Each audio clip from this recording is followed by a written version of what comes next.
Our job at the Aachen base, or near Aachen, was that we had to take the fighter escorts away from the incoming B-17s so that the neighboring Focke-Wulf 190 squadron had a free hand at the bombers and were not bothered by their escort. And their technique was to attack the bombers head-on from front.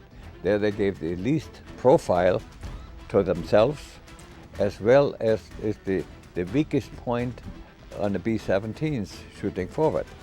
Going on the side or behind, then you get covered with hails of bullets. But from the front, they didn't have only the front gunner. And so that was the least resistant and also was the least profile that they offered to those bullets, you know.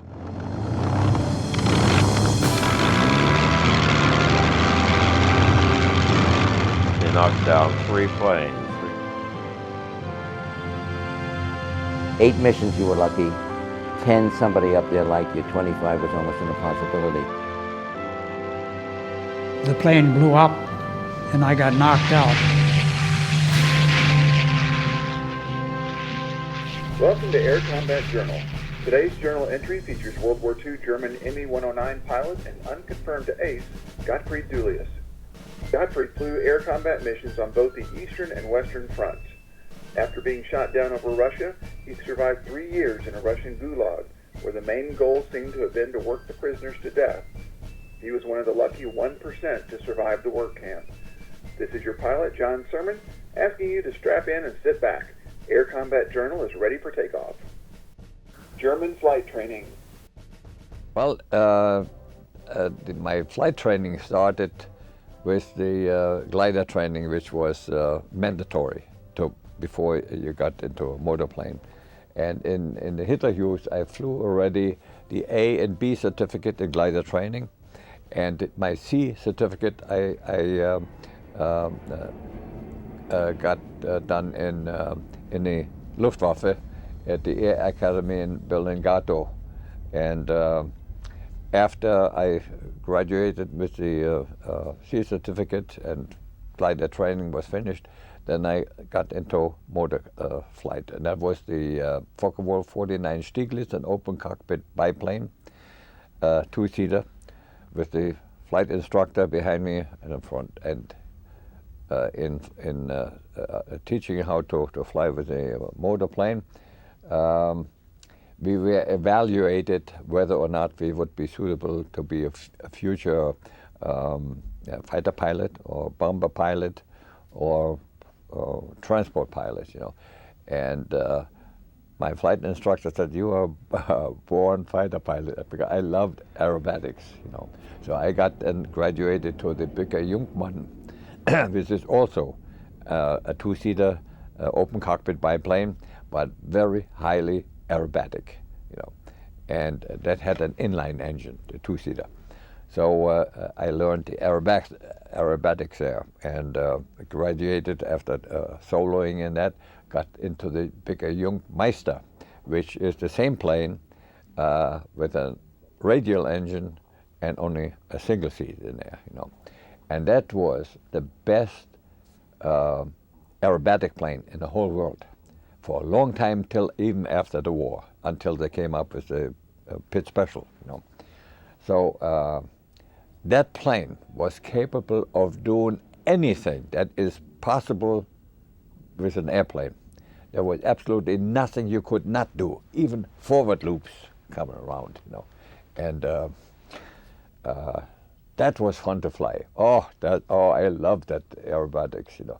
So after soloing in that and graduating in that, then we got into the Messerschmitt 108 Typhoon, which was a 4-seater, which was actually originally designed as an executive plane, not as a trainer. But we used it as a trainer because the 2-seater 109s were very rare. You know, we didn't have one there. So we flew in a 108, and when I soloed in that was a more powerful plane. It had very the same flight characteristics as the 109, and a powerful engine, you know. So when I was finished with the 108, then we got into the 109. and that was a 109 Emil returned from the front, full of bullet holes, patched up, but it was our trainer, and that was now the more powerful plane, but it was obsolete already at the front, and they started replacing it with the new Gustavs, A solo flight snafu.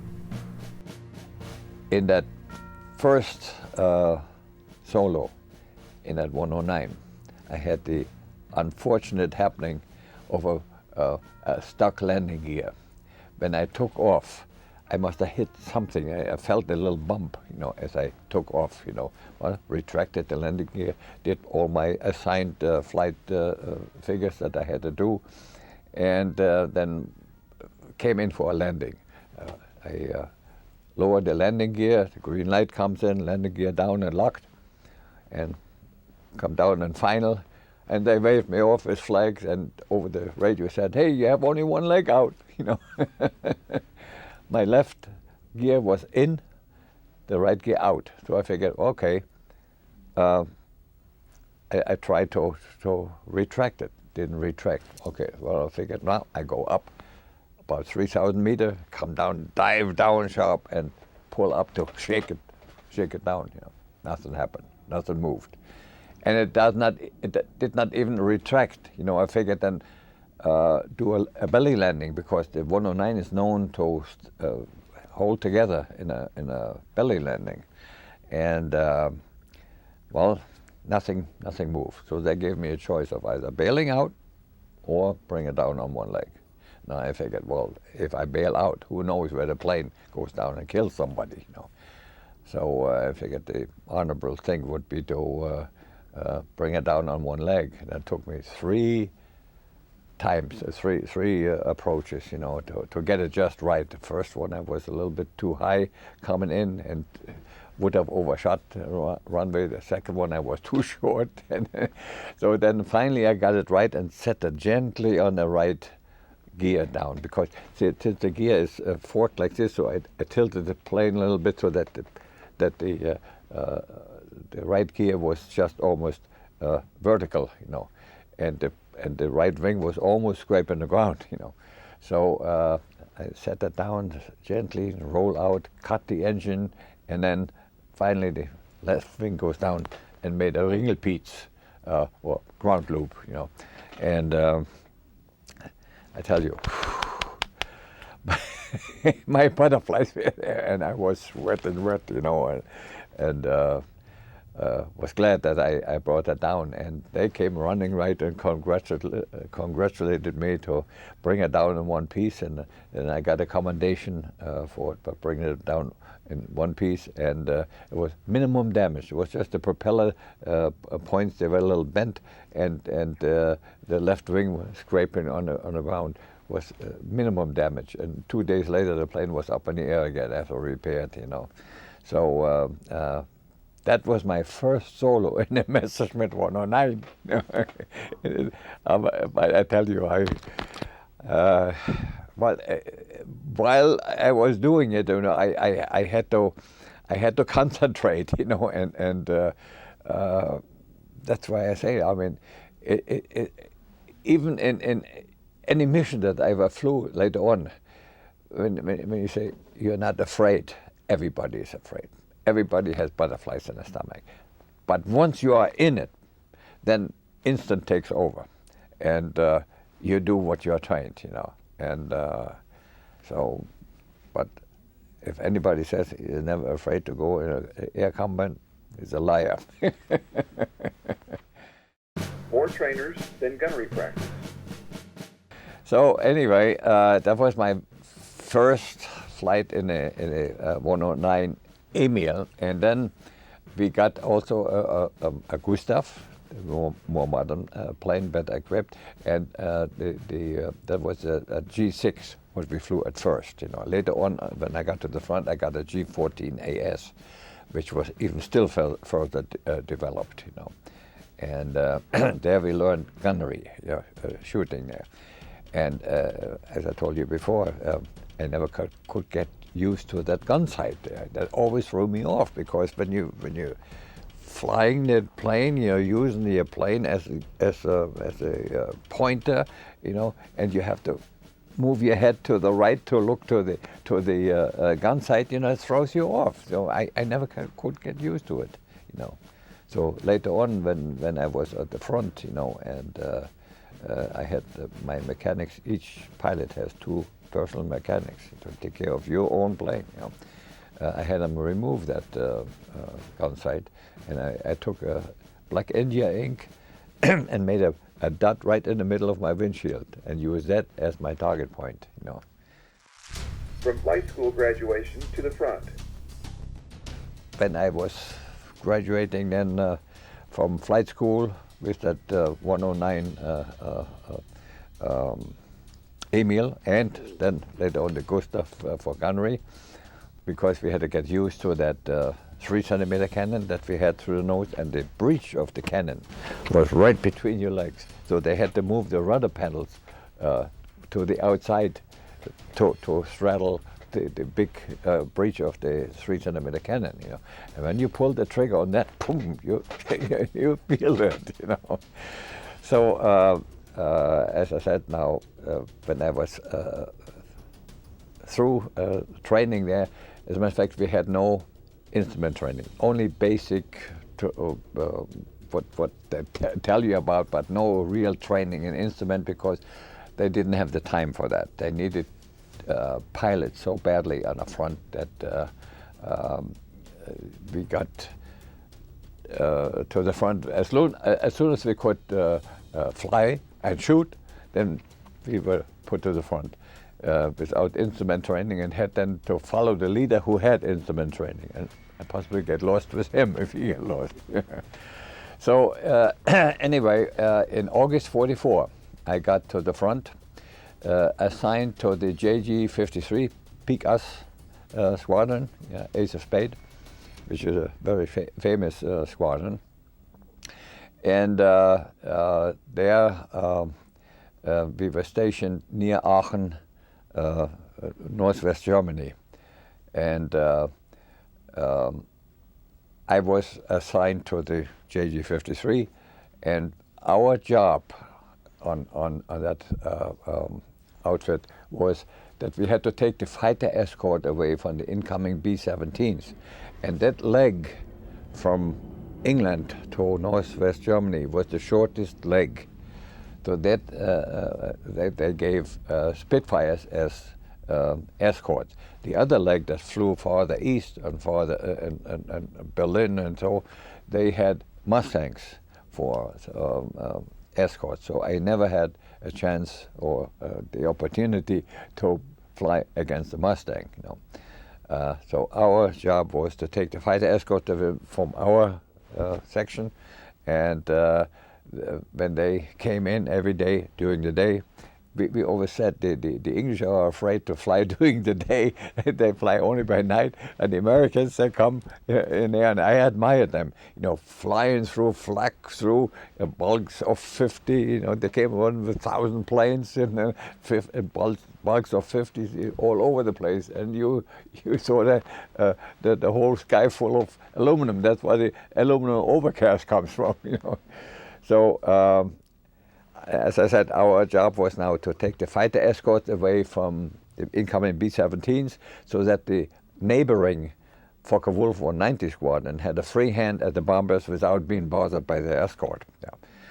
So at first, as a novice pilot, you were flying only as an observer of the techniques. You were not supposed to engage into any air combat, unless, of course, you get challenged and have to defend yourself. And we, as novice pilots there, before we had our first air victory, we were called Häschen. That means little rabbit. So we were a little rabbit. Once you had your first air victory, you became a Hase, a hare.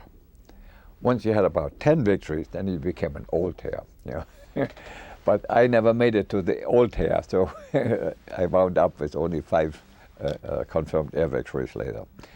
So I flew about 4 or 5 missions without engaging into an air combat, and I was supposed to observe the techniques, and I learned a lot how they do it.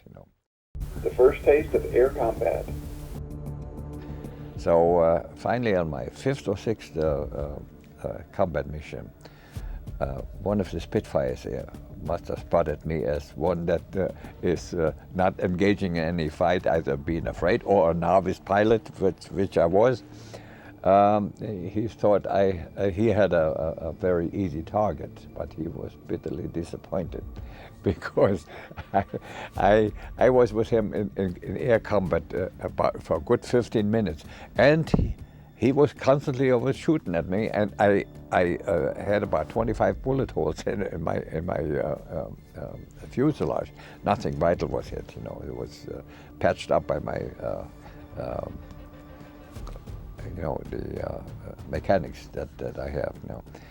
And so he thought he had an easy target. So we were for a good 15 minutes in air combat. And then he probably thought I'm out of ammunition or I had a jammed gun because I was not pulling the trigger.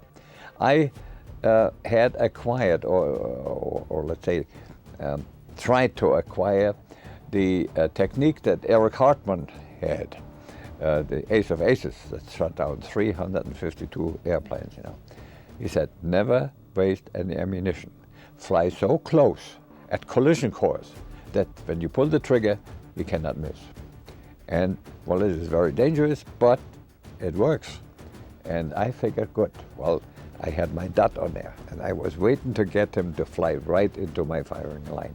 And finally, I got him so that he had to fly right into my firing line. I pulled the trigger, aimed at the engine, because I didn't want to hurt the pilot.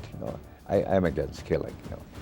And hit his engine. He was immediately on fire, and he had to bail out, and came down right near our base. And I met him that afternoon, because as he was walking towards me.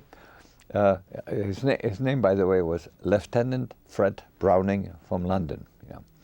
And as he was walking to me, he says, so you're the chap that got me there. You're jolly good fight, and tapped me on the shoulder. And we were talking then all afternoon, about our training, and we were like buddies, like comrades in arms that we were. We had no animosity against each other because, he had to do his job, I had to do my job. So it was either him or me. So luckily, it was me that won it. And I found out now, first of all, he had much longer and better training than I had. He had 2 years training. And what he got out of this Spitfire, what he was flying, I thought it was impossible. He was such a skilled pilot, much better pilot than I was. If he would have flown a Messerschmitt, and I, one-on-one, he would have gotten me just like that. He was such a damn good pilot, And only due to the fact that my Messerschmitt was able to outmaneuver his Spitfire, was I finally the victor in that, And so we were talking all afternoon there, and later then I lost sight of him. He was probably put in a Stalag prison camp. Never heard of him again. The second air victory. This here was my first air victory. Okay. I became a rabbit, a hase, or hare. Let's say, became a hare. So that was my first air victory. My second air victory was also against the Spitfire. It was about a week later or so. And that was not an air combat. I actually snuck up on him because he was flying home. I was flying back to our base. And from a distance of a mile or so, he looks like, in profile, like a Messerschmitt. So I figured I'd better make sure I go around him, behind him, and he hadn't seen me. So finally I snuck up on him from behind and below, because he has a rear view mirror, and would have seen me if I would would be directly behind him, So he didn't see me. So he was still happily flying home, and I snuck up on him, pulled up right at his tail, and there was one shot out of my 3-centimeter cannon. His whole tail blew off, and he tumbled forward, and then had to bail out, and was hanging on the chute. And as he was hanging on the chute, I circled him, and he saluted me, and I saluted back. So, but he bailed out, and I thank God, another one came down alive. I didn't have to kill, and only due to the fact that I could fly close enough and shoot with one round and hit him. 3 more rounds, 3 more victories. As a matter of fact, also later on, my 3 other opponents, also each one I shot down with one round out of my 3-centimeter cannon. I never used a 20 millimeter on top of the fuselage. And my mechanics all shook their head and said, "How you do that? You coming home here, one round missing out of the 30 millimeter magazine, and you have an air victory, So yeah, I said, well, this is thank Eric Hartmann for it. he did it that way too, That's how he accumulated so many victories. He was flying so close that he wouldn't miss, and never wasted ammunition. Others, they came home with empty magazines and wouldn't have been able to defend themselves if they would have been attacked then with empty magazines and no air victory. Just shoot it into the air, 1 aircraft for his entire tour. My plane that was issued to me was a G-14AS. It was one of the latest planes that they had. And I had that plane from the beginning that I was issued to and till I got shot down on the Russian front in Hungary. Transferred to the Russian front. Late October, beginning of November in '44, our group got transferred to the Russian front to the north of Budapest, and there I was able to shut down 3, in a certain interval, 3 Russian Ratas, the Polikarpov I-16s. That was our opponent, they had also groups, farther east. They had the Sturmovix and Aerokobas and other Russian planes, but here on our opponent base, they had all Ratas, the Polikarpov I-16s, And they, of course, they were already fighting the Messerschmitts in the Spanish Civil War. And of course, in the meantime, we are further developed like the Messerschmitt was, but it was always, the Messerschmitt was always superior to it. So it was not easy, but still, it was easier to shoot down a Rata than a Spitfire, but a good pilot could give us a lot of trouble with the Polikarpov. And so I was in further combats. Again, I was bringing down 3 Russian planes, and they also all bailed out. And I thank God that I could make it through the war without having to kill. I was against killing, and I don't know how I could have coped with that guilt, knowing that I killed somebody, And it is a good feeling to know that I got through without killing, Rabbit hunting, yeah, real rabbits, and expert marksmanship. But then on March 4th, oh yeah, by the way, we flew only in good weather, cloudy weather, we couldn't fly, no instrument training. So we went hunting there, and rabbit hunting. And one day I shot 2 rabbits. And I tell you, it was such a sad and guilty feeling that they had to pour these two to kill those poor animals. I was shooting my first one. I had my gun sight set at about 150 yards or meters, and I was hiding in a corn stalk and waiting for the rabbits to come. And all my other friends, they went all over the place and chased the rabbits away. But then they came back, and one I saw about at 150 yards running sideways. So I figured, well, take a pot shot at him, and got him and pulled him. Boom! As he was hopping up, I hit him, and instantly he was dead on there. I went to retrieve it, put him there in the corn stalk next to me, and was hiding to get the next one, And well, I figured he was instantly dead, so he didn't suffer, But then all of a sudden I heard a hoppity hoppity hop. There came a rabbit from behind, right to my front of where I was sitting in the corn stalk, and he was sitting there, and then started to go, and I aimed, and I still had 150 yard setting in there, but so I aimed it just low, and he was not more than 6 feet away from me. So I aimed at his back, the white tail they have, and pulled the trigger, and he was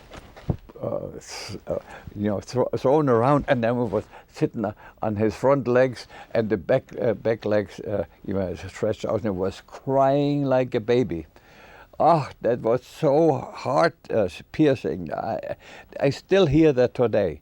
That I never knew that a rabbit could cry like a baby. I had hit directly in his behind, and the bullet went in his upper leg, came out by his knee, so he couldn't run away. And he was sitting there on the front legs and was crying like a baby. And that was, I felt so bad on it. I took the gun butt and hit him so that he's out of the misery.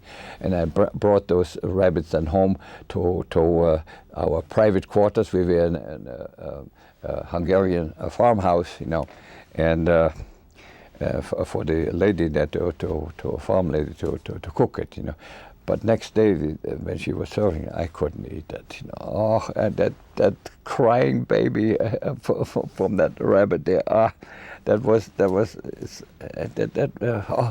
it made my heart so guilty that I swore off, no more, never go hunting again, And then I told that farmer that I shot that one rabbit there from about 150 meters away while he was running. Oh, I said, come, don't tell me that.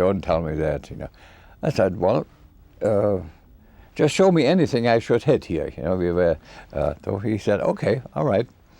We went out to the back door of the farmhouse that came to the farm yard there, and on the far end there was the barn and cow stable there, and behind the barn he had a big pole for his radio antenna that was high above the barn, and then the wire came towards the house, because on the house he had another pole to receive his antenna. Now the antenna had, before the pole, had like these porcelain insulators there, so that it doesn't get grounded, And so we're standing in the door there, and he says, you see that porcelain ball there at the antenna pole? And I was about 150 yards away, He said, shoot that porcelain ball. Well, I said, don't be mad at me. I said, the antenna will come down. If I aim at that porcelain ball and the wire is hanging down towards the house and blocking that porcelain ball, I would hit the wire first. But if I miss the wire, I still will hit the porcelain ball, and the antenna will come down. Oh, go ahead. So I aim a thing, boom, and sure enough, I hit the wire.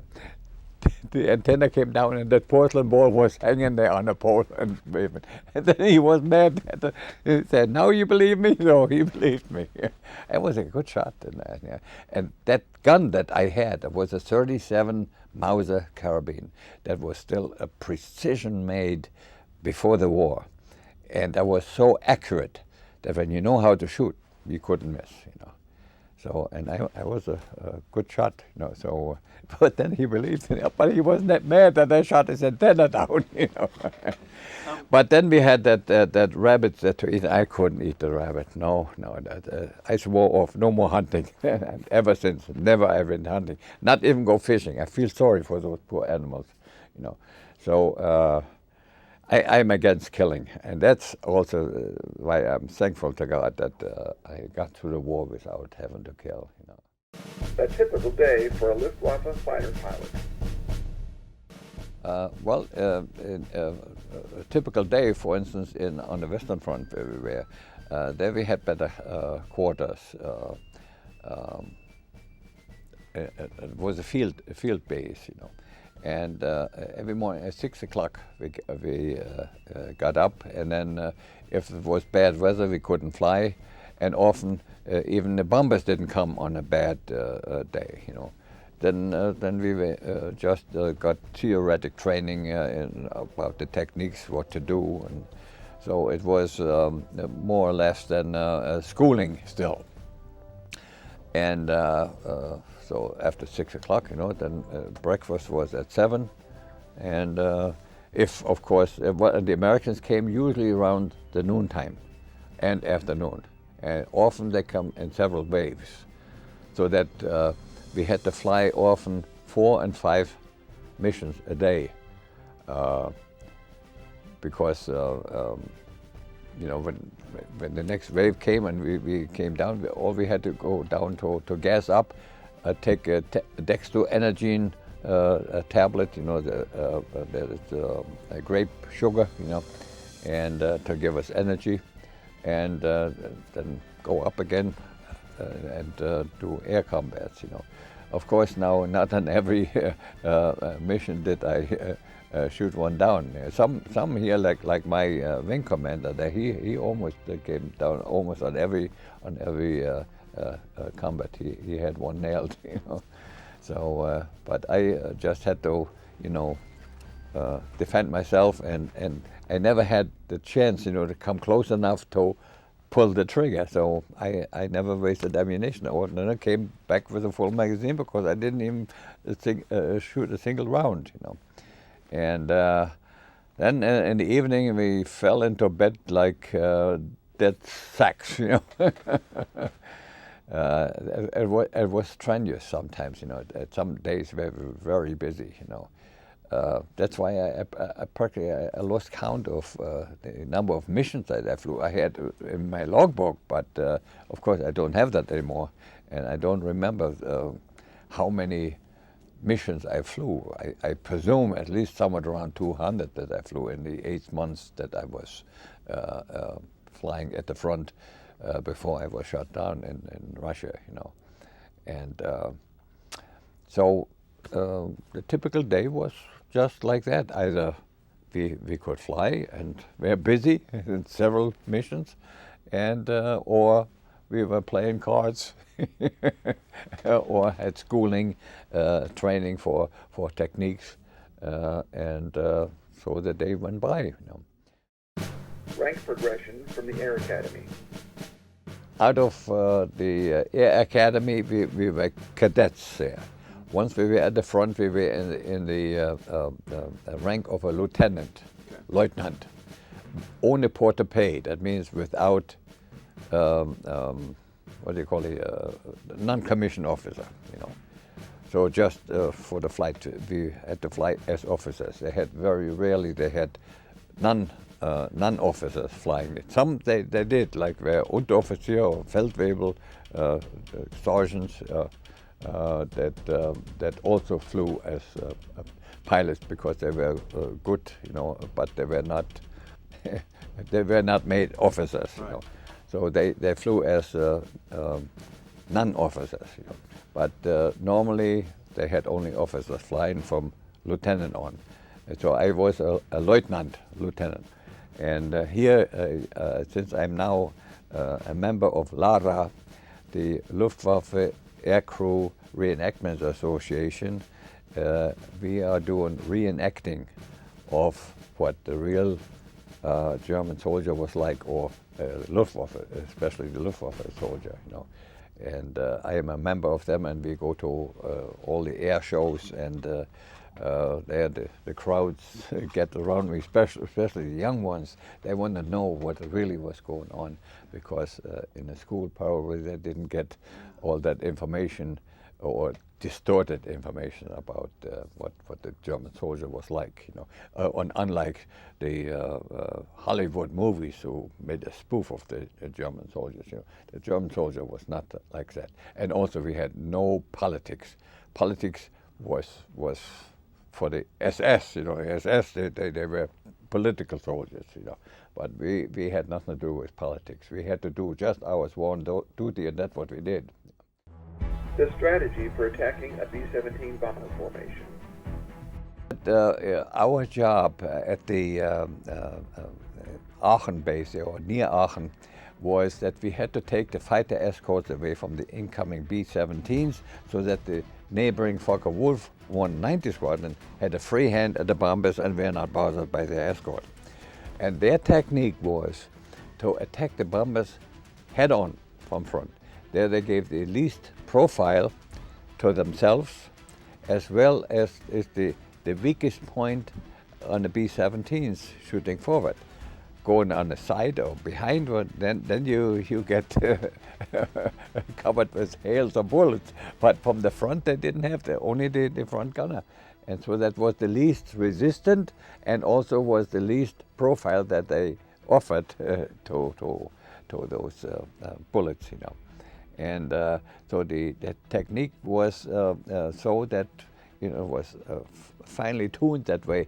We took the fighter escort away, they attacked the bombers, and then came down or flew either under or behind them, and made a roll, and then came around and did another attack, you know, until they shot down some bombers. Of course, some they went on the way back to fly again. They hit them from the back, but there they are more vulnerable, you know, because there's the top gunner, the bottom gunner, the rear gunner, and the side gunners. They all have a target, you know. Using flaps as dive brakes to give more time to line up targets. You see, in order to have a longer chance of pulling the trigger, you know, other if they fly with full power, you know, against each other, it's so short that they have only a split second to open fire and hit something. You know. So they had to use their air brakes or flaps, you know, to slow down, to have a longer chance to shoot at them, you know. And for instance, when I was flying later on the Russian front against the Polikarpovs, they were of course slower than the Messerschmitt. I had to fly with my, you know, the oil cooler flaps. We open them up. We use them as air brakes, you know, to slow the plane down. Yeah. How to lose a P-51 on your tail. The Messerschmitt 109 could outdive a P-51. And you wanted to get away from a P-51, all you had to do was dive straight down, and they could not follow you because they would break up in midair. They wouldn't hold up the stress of a dive from over 700 kilometers an hour. You know. So the 109 held up pretty good in that. So that was the only way you could get away from a P-51, which was of course much faster. You know. Not quite as maneuverable as the 109, you know, but that was then an advantage that they could maneuver easier. But they were slower, and then also, you know, were therefore more vulnerable, you know. But if you want to get away from a P-51, all you had to do is dive. I mean, that I heard from buddies that were stationed farther east and got in that leg where the bombers came with P-51s as escort, you know. Our leg that came to us where we were stationed, they only had Spitfires. The home field advantage. Well, we always figured, well, if we get shot down or had to bail out, we are over German territory. I was asked often, did you ever fly in a Battle of Britain? I said, no, I was too young at that time. And besides, as I said, where we were stationed, our job was to the defense of Germany and just take the fighter escort away from the incoming B-17s. Transferred to the Russian front. Then later on, our group got transferred to the Russian front to north of Budapest in Hungary. And that's where I shot down the 3 Russian Ratas. Then and later on, that I don't know, did I tell you all right? Tell me about the day you were shot down. Yeah, the day when I was shot down. Now, I had so far shot down now 3 Ratas and 2 Spitfires, so 5 confirmed victories, and I was recommended for the Iron Cross First Class, which I, by the way, never got because it was on a way, and possibly the day that I got shot down would have been presented to me, and so I never really got it, But anyway, I was then in an air combat on the March 4th, 1945. And in air combat, I hit my opponent, Rata again, hit his gas tank, and he was losing gas, and it evaporated into a white smoke stream, and that's what we call here the white flag out. So he was immediately diving down to get back to behind his lines, and I followed him, but I stopped shooting because at treetop level he wouldn't have had the chance to bail out. I didn't want to kill, and I was hoping that he would have to go down still on our side because we were still far behind or in front of the line, the Russian front line. And he kept on going. And I thought, gee, he didn't run out of gas yet, So I followed him, and I intended to get him into my gun camera as he was landing. And then I have proof a forced landing counts as a victory. So I was following him, trying to see when he goes down here. But all of a sudden we were over the lines, and I got hit with machine gun fire from the ground. And I was immediately on fire. My cockpit filled with smoke. I had to jettison my canopy that I could see where I was going, and finally found an opening between forested areas and set it down on the belly, and barely made it out of the plane, and it blew up. And then I was hiding in the woods. It was late afternoon, and I figured hide by night. By night, I will try to get back to the lines, which I did. But they caught me, unfortunately, next morning, and they almost would have killed me. They were cursing at me, kicking me, hitting me with gun buttons. They would surely have killed me if not a Russian major came along and stopped them to kill me, And so I became then a prisoner of war for 3 years in the Russian gulags. The Russian major's perfect German grammar and a brief tutorial. This Russian major, by the way, he was speaking perfect German, like I speak German, without accent or anything. And the correct German, and also the articles, der, die und das, that he would know, der Baum and der Fußboden, der Himmel und die Sonne, because that is the hardest part on the German language, to put the right article on the right sex of the word, because if the word is masculine, you say der. If it's feminine, you say die. If it's neutral, you say das. So, and it's so confusing that there are no rules what article to set, because you have to know that that is a masculine word, feminine word, or neutral word. And that's the hardest thing. That's how they caught a lot of spies in Germany. When they were talking German and put the wrong article on it, they knew right away, he's a foreigner. So that's how they caught spies, And that's the hardest part to learn in German. Here you have the tree, the floor, the television, all the. In Germany you have 3 different articles, der, die, and das. Even it is confusing. For instance, the tree is masculine. Der tree, der Baum. Then they say even the branch, der Ast, is still masculine.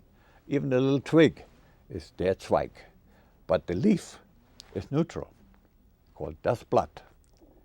Now you take the stem of the tree and cut it into beams, still masculine, der Balken. You cut the beam into boards, now becomes neutral, das Brett. So now you take that Brett, the board, and cut it into moldings, now it becomes feminine, die Leiste. You see how confusing that is? So you have to actually grow up in Germany to learn to put the right article on the right word, because there's no set rule that says, well, this is feminine, this is masculine. But even in Bavaria, for instance, you see, in High German, the potato is die Kartoffel, that's feminine. But in Bavaria, say das Kartoffel.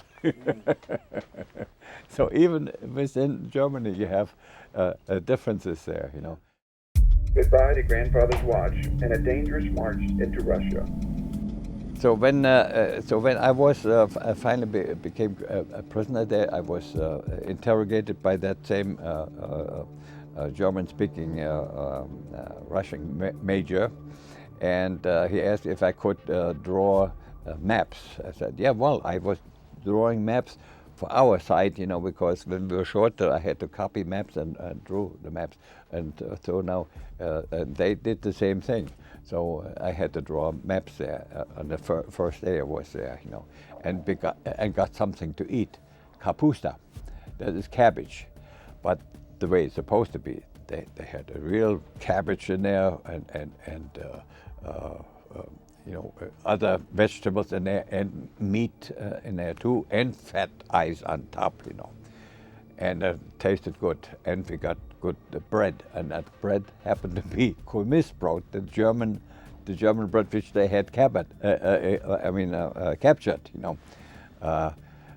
They must have captured a German field bakery there and had piles and piles of Kohlmissbrot, Komis bread, and that was good and healthy, So I got good food then, and then oh yeah, by the way, the first guard that led me there, he saw that I had a chain here, the Ura, yeah, that Ura, oh yeah, give me the Ura, So I had to give him my watch. It was my grandfather's railroad watch. He was also working for the German railroad, and that was his anniversary watch that I inherited.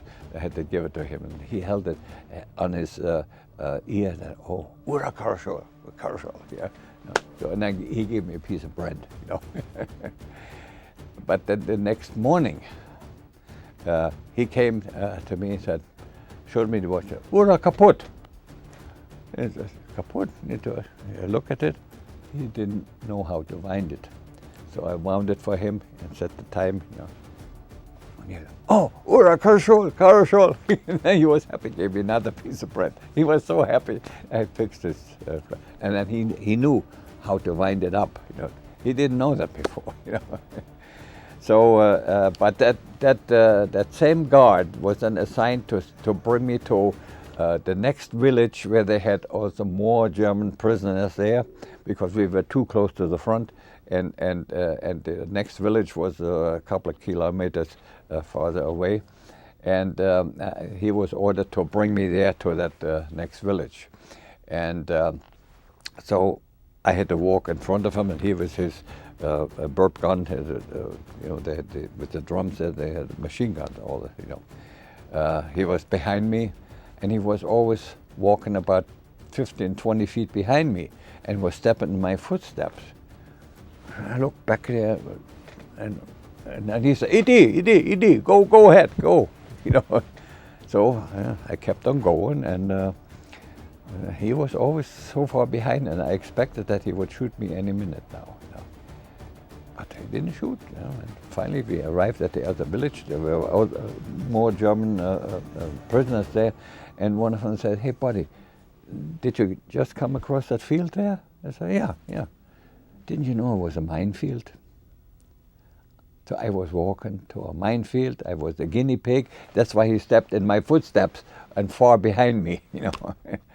And my guardian angel led me through that minefield without triggering a mine, you know. So and that is not the first time that my guardian angel saved my life. In my book that I wrote called Another Bowl of Caputa, I have one article in there, A Day of Miracles. And that was a day in Cologne, Germany, where my guardian angel saved my life 3 times in one day, you know. And here again, I was now in a Russian prison, and my guardian angels led me through that minefield. I could have easily triggered a mine and been blown to bits, you know. The death march began. So anyway, we are then collected there in that other village, and the next day the so-called death march started because we had to be brought to way behind the Russian lines where they had already their wider track distance narrow to the rest of the European. Or now, just the opposite, where the European tracks were widened to their wider tracks, because in Russia, all over Russia, they had a different track width than the rest of the European. You know. And as the front went forward, they started building or changing the tracks, you know. And that was about at least somewhat around 100 kilometer you know, behind the line, and we were then marched there, and we had many wounded and sick soldiers there, and they couldn't go ahead anymore. They fell down and they got shot by the guards, and then the next day a guard pulled me out of the group there, and then and I thought, you know, said, sit down, you know, in Russian. I couldn't understand Russian there, but from the gestures, I should sit down. And I figured, well, now he will shoot me, you know, but he didn't. He pointed to my flight boots, you know. He wanted to have my boots, you know. So I had to pull them off, and he took his dilapidated boots off, you know, and got into mine. They fitted, and luckily his fitted mine too, you know. But there were holes, and everything was very dilapidated, you know, not as nice and warm as the lambskin boots that I had as the flight boots, you know. And so I was glad that he wanted just my boots and not my life, you know. So then got up and started walking again in a group, and then we started walking every day. First of all, at night we were just laying down in an open field there, and it was still cold in March. There was still snow on the ground, you know. So there was no shelter. So and many didn't wake up in the morning. They were dead, you know. Some sick and wounded ones every day, more and more, you know. So finally, when we arrived to that railroad station in a town behind the front. In my book, I wrote the name of it in it, but right now I don't know the name. Jászberény, that's what it is. Jászberény in Hungary. It's about 100 kilometers south of Budapest. That's where they had already their railroad tracks changed, and so we were put into cattle cars there. 100 men in one cattle car. They had in the cattle car on each side, the doors were in the middle, the sliding doors. Each side they had like a platform built halfway up. So there were 25 men on the top, 25 men on the bottom, on the left, and then also on the right. And so we were 100 men in there. And then when the train was full, then they started moving it. We were going only by night, because during the day, railroad trains came that they loaded with factories and machinery and all to bring to Russia, dismantled factories, you know. And so we were only traveling by night, you know. And every day more and more died, you know, and they were kicked off the train and just left there on the side, you know. Arrival at the prisoner of war camp. And finally, after about 3 weeks or more, you know, about 3 weeks it was, when we arrived near the Volga River in the Kazan Penza area, that's between Moscow and Stalingrad. And there we were unloaded and put into a camp, gulags, and probably reduced. In our wagon, we were maybe about 70 or 75 men left from the 100 original. You know, the others died on the way. You know. And some even tried to escape when we were they got shot. You know, so, but well, so I had to cope with it, and then came into that camp in Grüntal. Grüntal is Green Vale. It was actually a village of the Volga Germans, where the men were put into the army, and the wives and children never heard or seen them again, you know. And so only women and children were still there. And they were working in factories, the factory that was creating material for Russian uniforms. So we were assigned to work there. And every morning we had to march to the factory, you know, and at least then we got there a better food than what they give you in the camps, you know. Kapusta, cabbage soup. The kapusta was our mainstay, kapusta cabbage. Now, the cabbage soup, as it's supposed to be, and the front line soldiers got it, you know, very nourishing. But the way what we got there in our camp was nothing but green water, because first of all, we saw the cabbages being delivered during the day. Then they took these outer limp green leaves off, and those they cooked for us. And the nice strong cabbage heads, they wound up on the black market, going out by night. So we got just these green outer leaves cooked in water, and we said more ice looked into the soup than out. There were no fat ice swimming on top. There was just green water, and you were lucky on the bottom of a tin can that you found a leaf of cabbage in there. The rest was green water, and you didn't need a spoon. You drank it, you know. But it was, at least in the winter, it was a warming drink, you know. So, but anyway, while we were working in a factory, there we got 3 meals a day. We had in the morning, we had a kapusta and our kleba, the bread. What, by the way, what they call bread is is a joke. If you go here to the supermarket and buy yourself a dog biscuit, that would be cake compared to what they call bread over there, you know. Russian bread, or so they said. The so-called flour is made of fully ground down grains, including mainly oats, barleys, rye, and also some wheat in it. Ground down without any waste, with all the shells and these sharp spikes in there. That so-called flour they put into oil drums and mix it with water and a batch of the previous baking as sourdough leavening, and then made it like a heavy soup. And then they have big scoops, and with the scoops they filled it into tin forms, you know, really like soup. And they had to fill it only about 3/4 full, because when they dough was done rising, it was overflowing, and it was overfilled.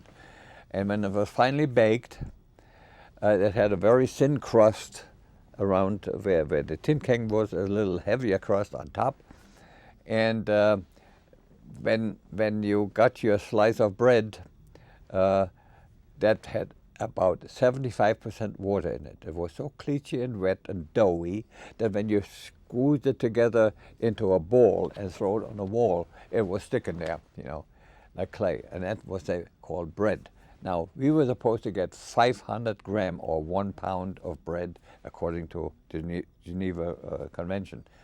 And we never got that because, first of all, that 500 gram we had to earn by working a certain norm that they had set, that you had to work in order to earn your 500 gram of bread. We never could achieve that norm because as soon as we came close to it, they screwed it up higher. You had to work more for it so that you were unable ever to achieve your earned 500 gram of bread. And especially since it's 75% water. So we were always looking to get an end piece with a crust on it that had more substance because the cleachy inside dough there was so heavy that a slice of 125 gram that we got because we couldn't fulfill our norm. We didn't get 500 gram, we got 125 gram or a quarter pound. And it was a slice about an inch thick and this high because it was so heavy, So when you got the inner piece, that was smaller because it was the heavy stuff. If you got an outer piece with the crust, was a little bigger and had more substance. So we are always striving to get a crusty piece, But anyway, it was still something to eat. And this kapusta water that you were drinking there, so that was our nourishment. Sometimes we got also a spoon of kasha. Now kasha is supposed to be a puree out of grain. I don't know what they call it here. Also, they call it also kasha here. But that was in a consistency of soup. So actually, when you got a tablespoonful, that was a level tablespoon. That was not a heaping spoonful because it was so watery. It was actually a soup. That was called kasha. So that was our main food. The kapusta. Sometimes they had even green tomatoes cooked in there too. And it's kleber, and sometimes kasha. And we were supposed to get also sugar, a teaspoonful of sugar every day.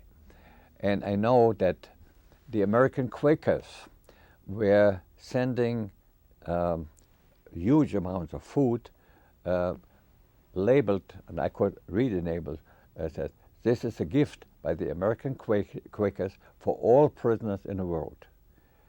Now, we got there, or at least I saw that were shipped there, big boxes with crackers, barrels of butterfat, and also sacks of sugar.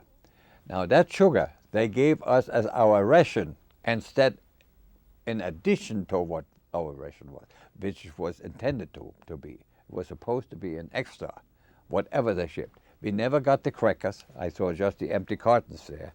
We never got the butterfat. We just saw the empty barrel there and started scraping the remaining butterfat on there in order to get a little nourishment. Sometimes they had even potatoes in the soup, and the potato peels were on the garbage pile, and we always went to the garbage pile and picked up the potato peels and cooked them in our tin can and ate the potato peels. So I ate my life supply of potato peels, and I eat no more potato peels.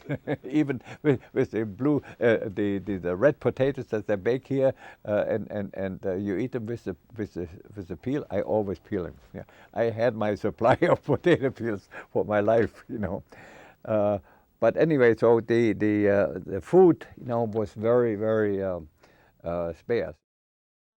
Russia's version of hard labor. Actually, when we were working outside the factories on the road, building roads or cutting down trees, making beams for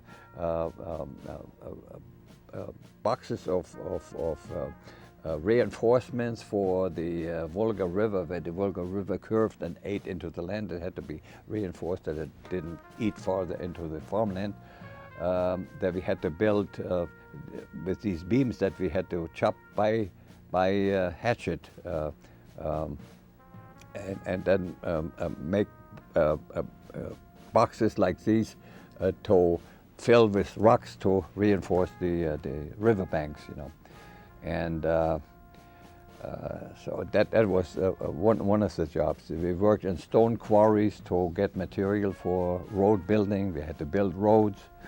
And also, as we were building these boxes there, we had to drive poles of the size of telephone poles into the riverbank ground to secure those boxes there, to hold them down. And there was no steam hammer available. We had to build a platform around this pole up to that height where we could have a so-called bear cat. There was an oak trunk of about 2.5 feet diameter, about 4 foot high, with 8 handles around it, and then 8 men grabbed those, and they had to go, ooh, rook, oh, rook, you know, and the 4 men had to sing like a song there that gave us the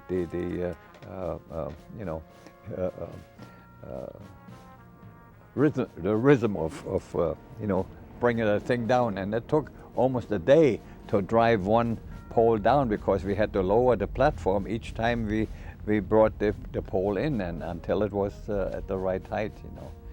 And that was heavy work. And the Russian summers are very, very hot, while the winters very, very cold, with 40, 45 below zero. You know, if somebody saw the movie Dr. Zhivago, there you get an idea of what the Russian winters are like, and I went through 3 of those. You know. Road building by manpower. All kinds of work we did, and we did road building, and the Russians' steamroller. It was a device that ran by the steam of 10 POWs. It was nothing but a huge steel drum filled with water for weight, and had a guiding frame on it with a long beam with handles for the 10 men, and we had to pull the thing back and forth over the asphalt. That was the Russian steamroller. Very, very primitive, as everything was there primitive. The only more modern thing there was they had an asphalt spreading machine, where the trucks came with the hot asphalt and poured it into that trough of the machine, and that had a worm gear, and that worm gear was spreading it, and then the operator had to open up a bottom trap where the asphalt was put out at that certain thickness that was required, and then we had to steamroll it, you know. So that was the only more modern equipment they had, you know. And then also in the stone quarry, they had the stone crushing machines there, you know. First of all, we had where we were chopping down the trees in that forest to build those boxes for the river reinforcement at the Volga River. We had then afterwards to dig up those root stems and then dig down about 4 to 5 feet down, and there was a layer of about 2 foot thick of granite, a horizontal layer. So 2 men were assigned to a certain square footage. They're 2 meters by 2 meters. They had to dig down and throw the dirt out, and then with a pickaxe we had to loosen the granite slabs and put them up above the ground, and had to stack them up in cubic meters. And 2 men were always assigned that, and we had to bring up 2 cubic meters in order to fulfill our norm, but we never could bring up more than 1.5. But some team, they came pretty close to it, and then they screwed it up. Then we had to take 3 cubic meters. We had to do it, so we never could fulfill our norm. And so that was deliberately done, and we worked up to 19 hours a day, never less than 14 hours, which was about the average. The attempt by the Russians to literally work the prisoners to death. And when you work up to 19 hours a day and have nothing to eat during the day, because when you come home, first in the morning you got some kapusta, and when you came home to the camp late at night in the dark, then you got your clever, and no kapusta. Kapusta only one time a day, And sometimes then with the clever we got also a spoonful of that kasha, so-called kasha. So if you are working hard during the day, and then you had to walk, first to the workplace and back after work, that's how it come that we were at least up to 19 hours on the work, so to speak, including, of course, the marching from the camp to the work site, And so that, of course, will play havoc with your body, that you go down in your weight. And finally, then in the first winter, in 1945-46, I was so emancipated that when I finally was admitted to the prison hospital, which was a school being used as a field hospital there, with wooden floors, when I was admitted there and weighed exactly 31 kilograms, 62 German pounds, which is about 67 American pounds. I was a walking skeleton. I was so emancipated that I had no meat on my feet. I was walking barefoot on a wooden floor, and it sounded like I had wooden shoes on, but they clickety-clacked. They were my bones on the floor. And it was painful because I had no slippers to walk on, And when I was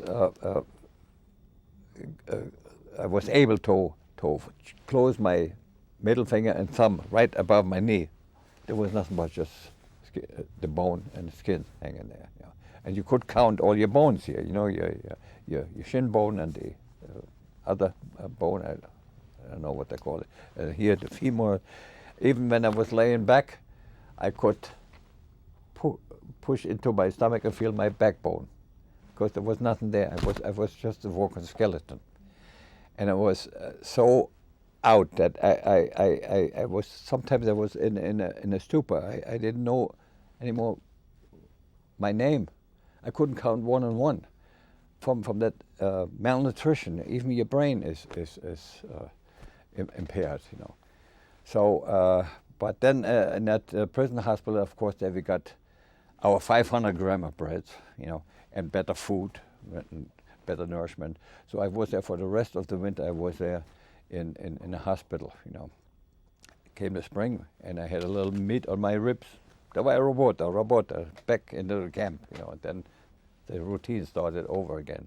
And these intervals between being in a hospital and in the prison camp got shorter and shorter, because I was always then passing out. Too tough to die, the ticket home. Finally, they couldn't use me anymore. Then I was useless to them as slave laborer, and I was too tough to die. Then they sent you home. That was the only way to come home, when they couldn't use you anymore, and you didn't die, So finally, after 3 of those winters, in 1947 in November, I was put on a train to go home without guards. Many even died on the way home. The lucky 1%.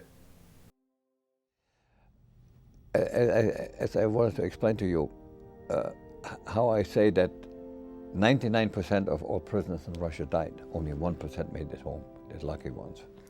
It's because in May 10th, 1945, when our camp commander held a roll call, and we were 4,864 men there, and he said, "Skåra домой! Soon you will be home. The war is over." You know. And we were happy and okay. But we were waiting in vain for transport home. Nothing happened. Weeks went by, months went by, the next winter came, and as I said, at that roll call, 4,864 men in the spring of 46. After the first winter, there were 384 men left in our camp.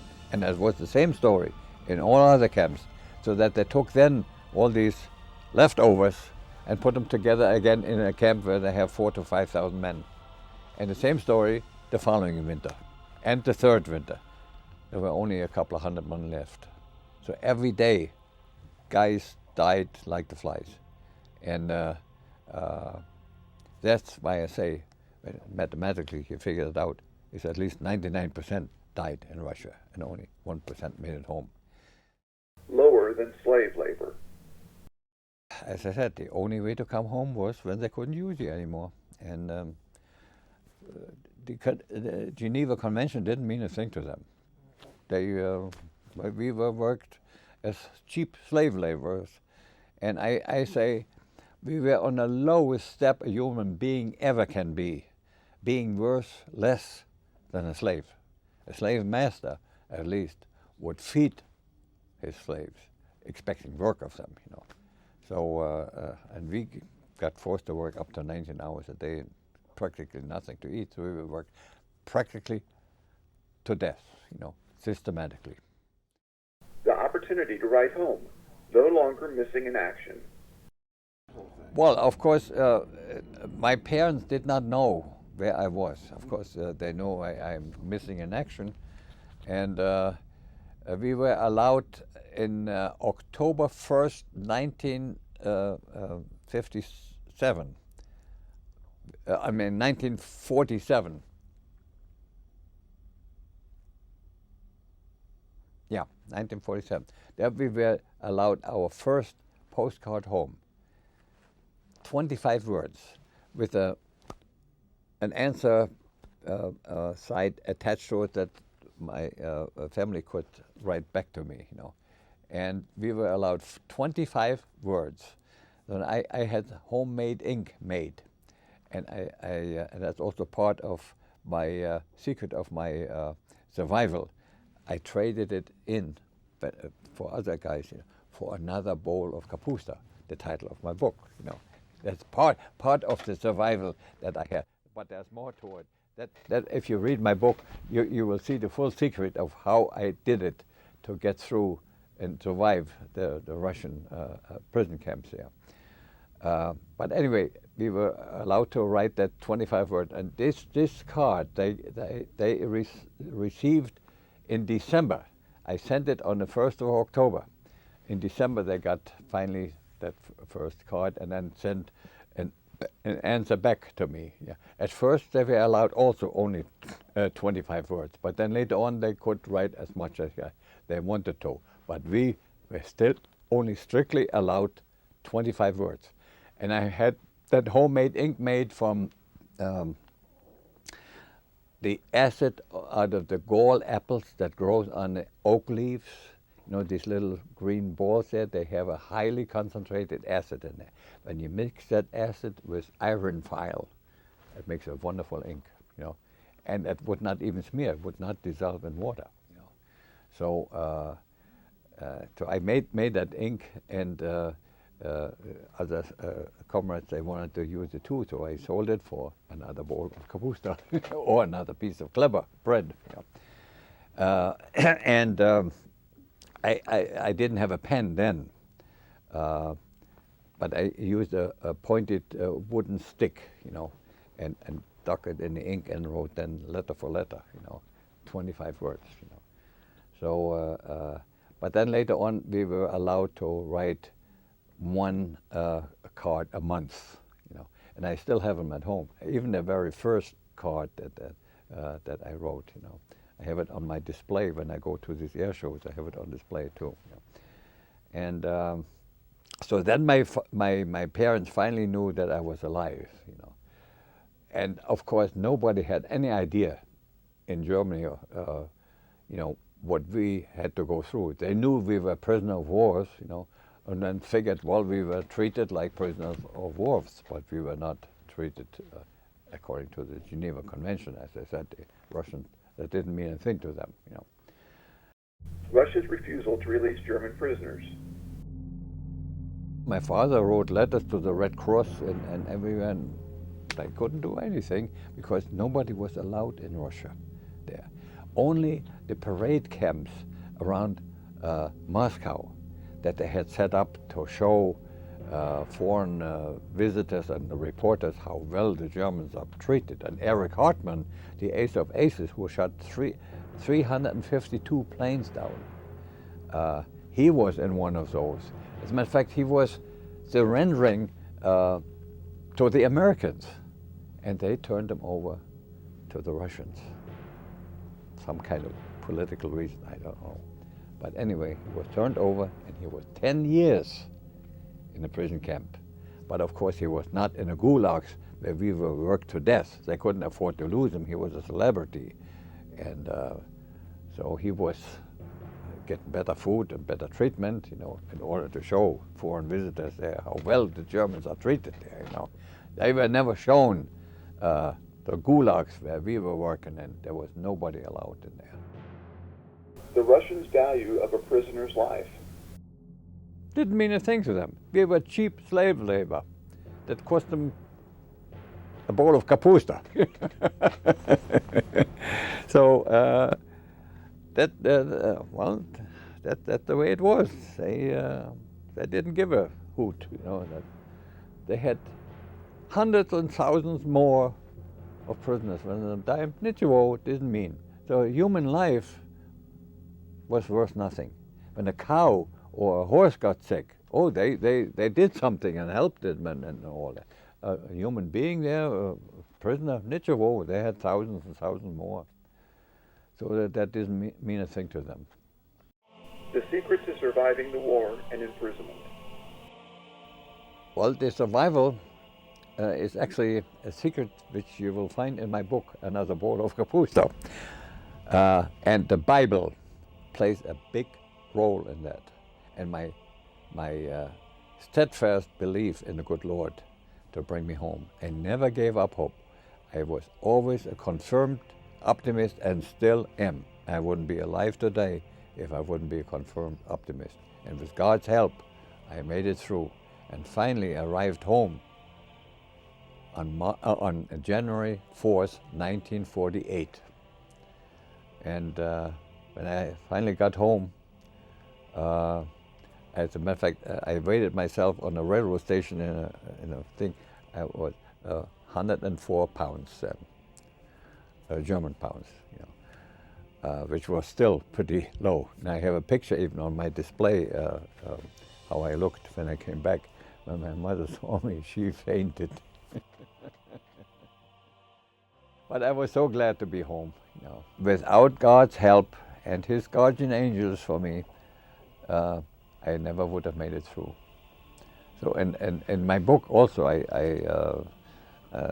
write about it all in detail. And I met my guardian angel. I talked to him in Cologne. And that, Tell me that story. In that article there. Well, I was in furlough at home for my oldest daughter's, oldest sister's wedding. Came too late because railroad tracks were bombed out and I was 2 days late, But nevertheless, I was on furlough, and then after I had to go back to our outfit near Aachen, and I got as far as Cologne by train. And then from between Cologne and Aachen, all the tracks, everything was bombed out, nothing was moving.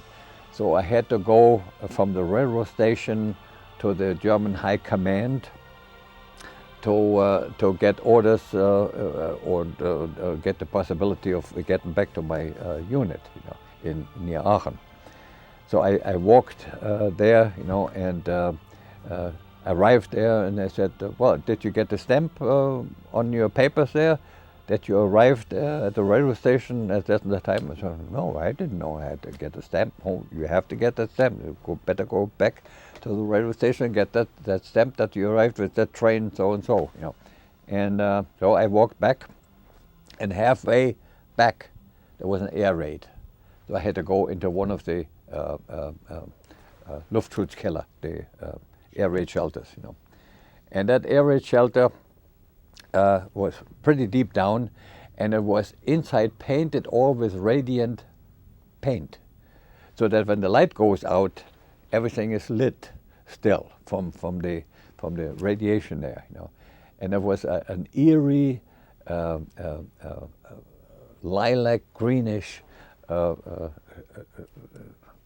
shine there, when you turned the light off. When you stood with your back to the wall and then turned the light off and walk away, your shadow was stuck on the wall.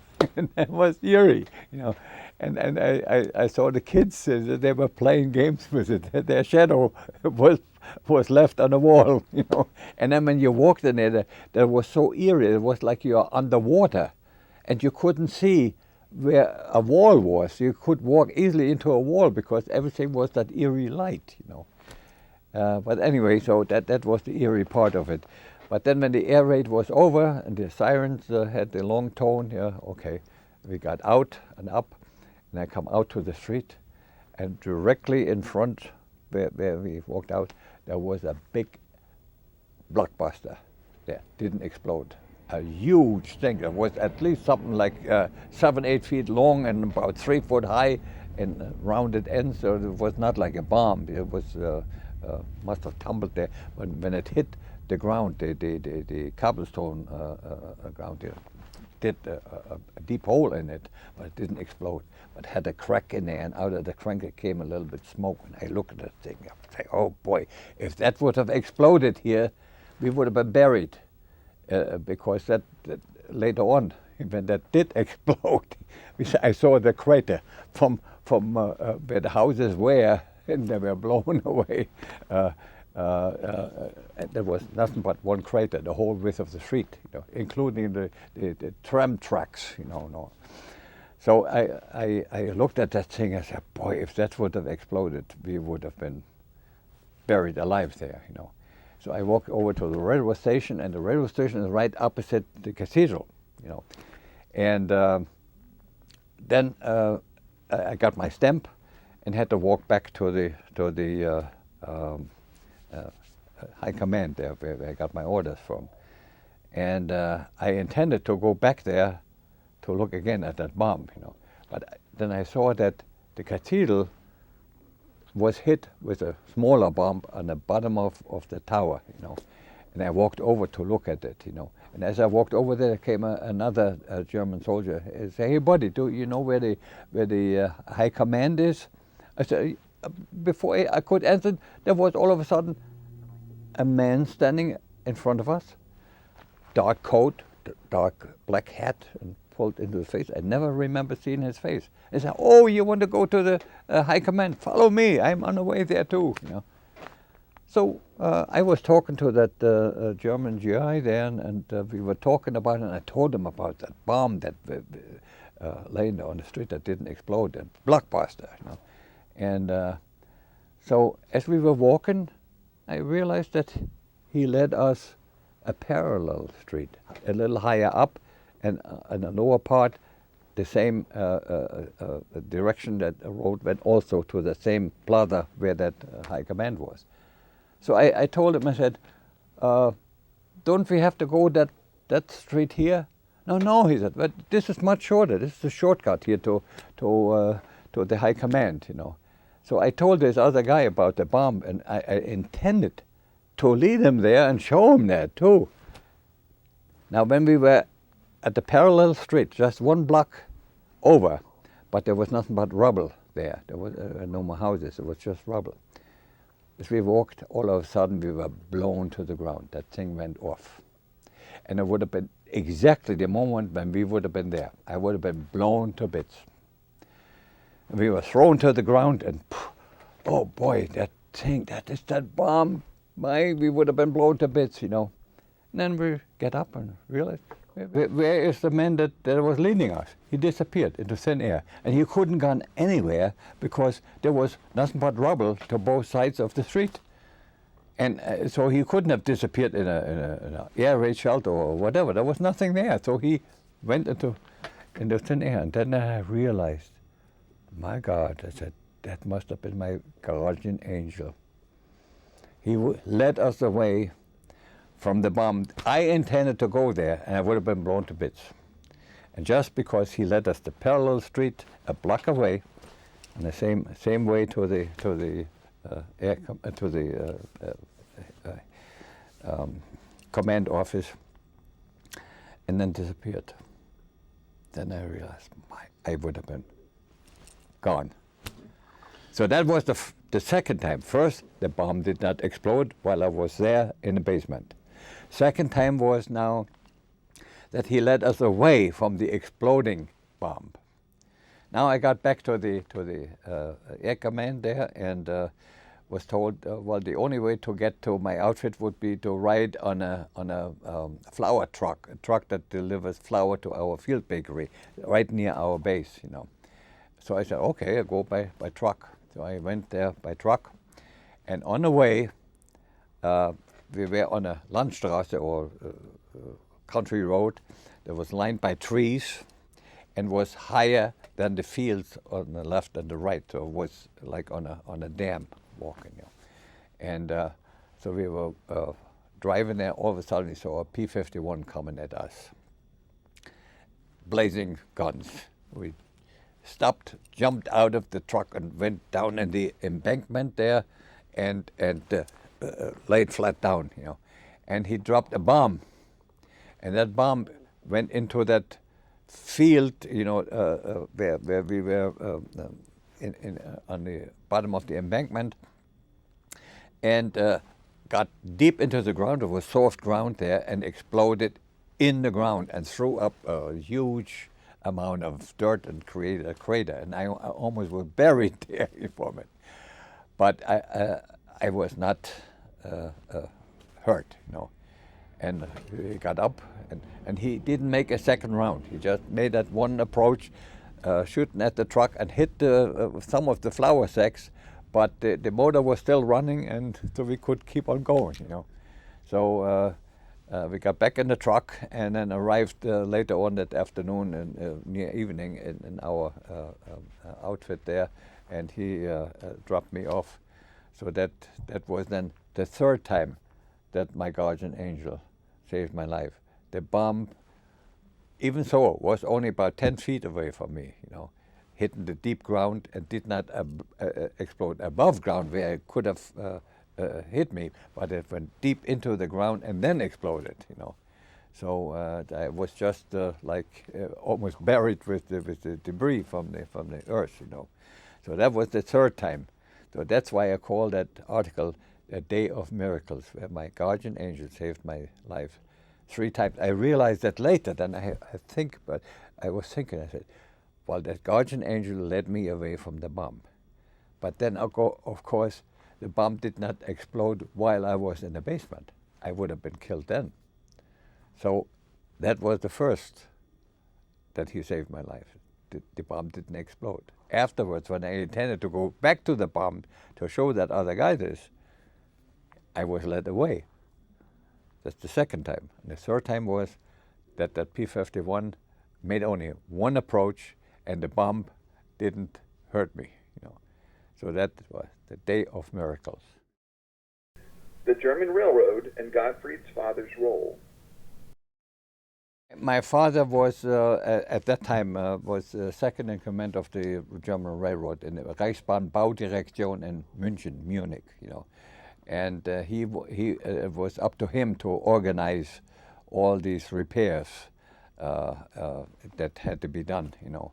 And my father, being a Prussian officer, artillery, heavy artillery. In World War I, he was in the railroad artillery with the big guns, the 21 centimeter guns, shooting from the German front towards Paris. You know, he didn't have the long Mac that actually was shooting up to Paris. You know, but a big 21 centimeter gun that's a heavy gun on railroad tracks. You know, so he was a Prussian officer and very strict with bringing up us children. You know, and so he, as I said, he worked himself up from a railroad machine building engineer. He went to machine building engineer school in Stettin, Germany, and then worked himself up to engineer, and Oberingenieur, and then Reichsbahnamtmann, and finally Reichsbahnrat. The Reichsbahnrat is like the second in command of the German railroad. You know, so his job was to organize all repairs, and they were well organized because what was ever bombed out was quickly repaired. It was very well organized. You know, so it had to be done because the German supplies were dependent on the railroad. It was not like today that most all supplies get moved by truck. Railroad was the transport possibility only, and so everything had to be in repair. You know, and that's why I was 2 days late to the wedding of my older daughter, my older sister, because I was delayed because I had to wait till the railroad tracks were repaired. You know, to get there. But nevertheless, so we made a little celebration afterwards. You know, that was my last furlough at home. You know. Was the American strategy of bombing rail centers a good strategy? Oh, of course, yeah, because that was the life blood of German transport, was the railroad. So when they bombed the railroad tracks and the railroad works and the stations and all, and the trains themselves, you know, that was a good strategy. You know, that hurt the German supply system very hard. You know, so then also since airplanes were built in different factories. Smaller factories spread out the country, and then the parts were then by railroad shipped to a plant where they were assembled and then built. You know, so if that was impaired, you know, that held down the production of airplanes. So it was a good strategy, and that bombing, that carpet bombing, actually, that what brought Germany down to its knees. You know that. And finally, the German population, they were so sick and tired of the war that on my last furlough, when I went to the wedding of my sister, I went in civilian clothes because being a soldier, you were looked upon as not a war criminal, but a war prolonger. You're still fighting, you know, you're holding up the peace, you know. And so I had to go in civilian clothes because the general population was against the war and enough of it, you know. The impact of American bomber strikes on oil refineries. We had often days where we had no sprit, we call it sprit, fuel for our airplanes. We couldn't fly, you know, because there was such a shortage, and then also some fuel was delivered that was derived out of coal, artificial, and that caused our mechanics quite some problems because it did a lot of soot, you know, and then the blackening of the exhaust, you know, on it from that coal fuel, you know. And but then most of the time we got still good benzene, you know, the fuel that was made from oil, you know, but it was very, very scarce. and we were only flying when it absolutely had to be. We had to conserve, you know. It was very, very scarce, you know. And as I said, often we had days where we couldn't fly. Let the bombers come there and we couldn't get up. The Cologne Cathedral. I tried to avoid bombing it. I got by stray hits, you know, a few bombs hit it, like on the bottom there. And that day, that bottom of the tower, and when I went in 1994 with my wife there and show her where I was saved by my guardian angel, you know, there they were just repairing it.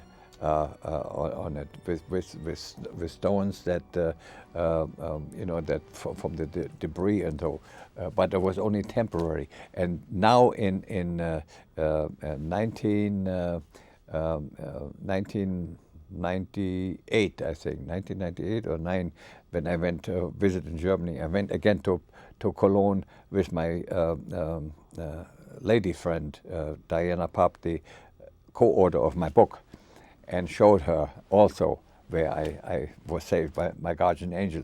And there they were now again repairing that same part, but with the natural stone that matches the one, which they didn't have then, where they made a temporary repair, you know. So, and that was very interesting for her. Her name is Diana P.O.W., and she's my co-author, and I have to thank her for insisting that I write my book, Another Bowl of Kapusta. As a matter of fact, the title and the front page she designed on it, where my picture is on my plane, the yellow 6, my Messerschmitt 109, and the little rabbit on there, and a head of cabbage, and a bowl with a spoon. The little rabbit that I was, yeah, and a bowl of kapusta, and a head of kapusta, and my picture, and the plane. She designed that, and also came up with a title, Another Bowl of Kapusta, which is very clever. Yeah. Epilogue.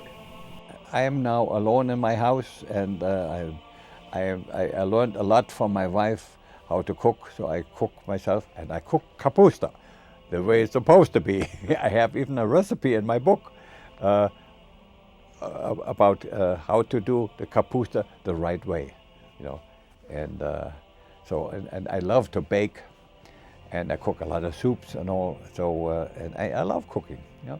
So I do always a big pot full there, about 15 quarts, and then put it in containers and freeze it, you know. And then I heat it up in the microwave and have something to eat, you know. It's always better than going out to eat somewhere, you know. Gottfried Dulias passed away on August 17th, 2017 at the age of 92. His indomitable spirit will continue to live on here at Air Combat Journal. Gottfried's book, Another Bowl of Kapusta, is available for order on Amazon Books, and I'll say it's worth the read. If you've enjoyed this oral history, please support this channel by subscribing. Thank you for watching, and as always, I welcome your comments. Godspeed.